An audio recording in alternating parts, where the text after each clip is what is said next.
The air in the grand hall was dense with history and hush.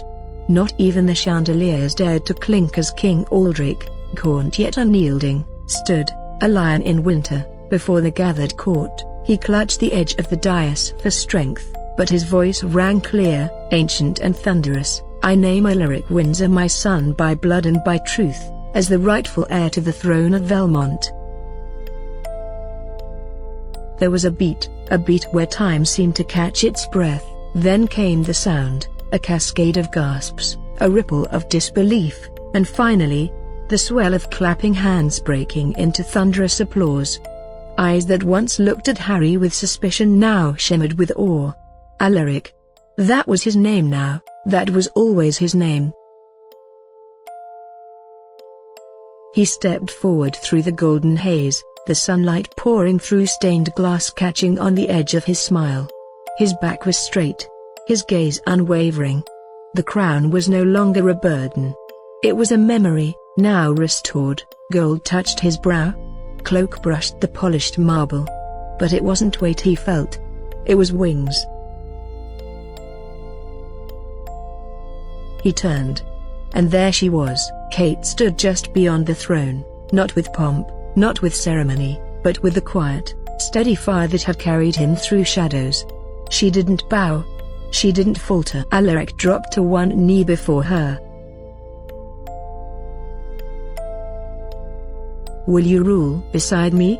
he asked, his voice low, meant only for her. Not as a title, but as the fire behind the throne. Tears shimmered in her eyes, but her answer was firm. Soft. Unshakable. Yes. The roar outside the palace gates could be heard echoing through the columns, the city erupting like a long-held breath finally released. Bells rang, bells that had stood silent for decades. Fireworks cracked the afternoon sky. Streets flooded with lanterns, ribbons, songs from every rooftop. The people didn't just witness history, they reclaimed it. In a side corridor of the palace, Louis tore open a velvet scroll with trembling hands and a squeal that echoed down the hall. "Minister of Intelligence? That's me now. I'm officially the drama." He twirled, nearly collided with a guard, and grinned like a kid who'd been handed the keys to the kingdom. Which, technically, he had. Aunt Mona stood near the back of the hall, her hat slightly crooked, her eyes misty but proud. "He was always meant to wear the crown," she whispered, mostly to herself. He just needed the right thieves to steal back his story.